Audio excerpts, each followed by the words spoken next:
ତୁ ଶୁଣିବା ଗଳ୍ପ ନୂଆ ବର୍ଷର ଉପହାର। ଗାଳ୍ପିକ ହରିହର ତ୍ରିପାଠୀ। ଗାଁର ଶେଷ ମୁଣ୍ଡରେ ଥିଲା ବୁଢ଼ା ଦଶରଥ ଜେଜେଙ୍କ ଘର। ଗଲା ବର୍ଷଟା ତାଙ୍କ ପାଇଁ ବଡ଼ କଷ୍ଟକର ବର୍ଷ ଥିଲା। ଏ ବର୍ଷ ତାଙ୍କର ପତ୍ନୀଙ୍କର ଦେହାନ୍ତ ହୋଇଗଲା। ବୁଢ଼ୀ ଗଲା ପରେ ବୁଢ଼ା ପୁରା ଏକୁଟିଆ। ପିଲାମାନେ ମହାନଗରୀର ବାସିନ୍ଦା। ସେମାନଙ୍କୁ ବେଳ ନଥାଏ ଗାଁକୁ ଆସିବା ଲାଗି।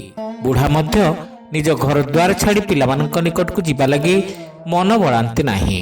ଗାଁ ମାଟିର ମୋହ ସେ ଛାଡ଼ି ପାରନ୍ତିନି। ବିଶେଷ କରି ଘର ଠାକୁରଙ୍କୁ ଛାଡ଼ି କୁଆଡ଼େ ଯିବେ?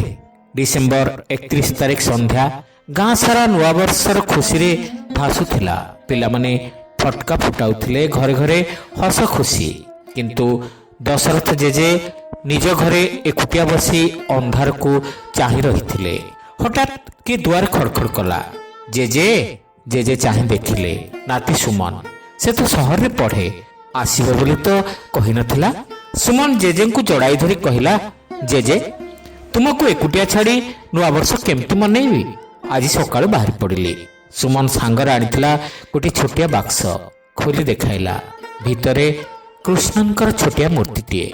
ଜେଜେ ଏ ମୋର 6 ମାସର ସ୍କଲାରସିପ୍ ଟଙ୍କାରେ କିଣିଛି ତୁମ ପାଇଁ ନୂଆବର୍ଷର ଉପହାର। ବୁଢ଼ା ଜେଜେଙ୍କ ଆଖିରୁ ଲୁହ ଗଡ଼ିଗଲା। କେତେ ଦିନ ପରେ ସେ ହସିଲେ। ରାତି 12ଟା ବାଜିଲା। ଗାଁରେ ଲୋକେ ହାପି ନ୍ୟୁ ଇୟର ବୋଲି ଚିତ୍କାର କରୁଥିଲେ। ସୁମନ କହିଲା, ଜେଜେ ନୂଆ ବର୍ଷରେ ନୂଆ ଆଶା। ଏଇ କୃଷ୍ଣଙ୍କ ମୂର୍ତ୍ତିକୁ ଏଣିକି ତୁମେ ସବୁଦିନ ପୂଜା କରିବ ତୁମ ଠାକୁର ଘରେ ରଖି। ମୁଁ ଜାଣେ ତମେ କୃଷ୍ଣଙ୍କୁ ବହୁତ ଭଲ ପାଅ। ସବୁଦିନ ଶାଳଗ୍ରାମଙ୍କୁ ପୂଜା କର। ହେଲେ ତମ ପାଖରେ କୃଷ୍ଣଙ୍କର ମୂର୍ତ୍ତିଟିଏ ନଥିଲା। ସବୁଦିନ ସକାଳୁ ଗୋବିନ୍ଦ ଦାମୋଦର ସ୍ତୋତ୍ର ବୋଲିଥାଅ।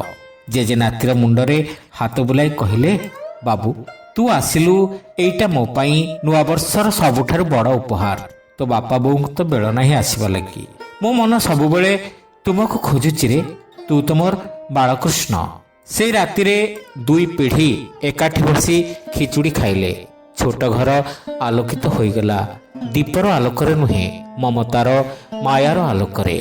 ଶ୍ରୋତା ବନ୍ଧୁ, ଏଇଠି ଶେଷ ହେଲା ଗଳ୍ପ ନୂଆବର୍ଷର ଉପହାର। ଗପଟି ଆପଣମାନଙ୍କୁ କେମିତି ଲାଗିଲା କମେଣ୍ଟ କରି ନିଶ୍ଚିତ ଜଣାଇବେ। ଚ୍ୟାନେଲରେ ନୂଆ ହୋଇଥିଲେ ସବସ୍କ୍ରାଇବ୍ କରିବାକୁ ଭୁଲିବେ ନାହିଁ। ରହିଲୁ, ନମସ୍କାର।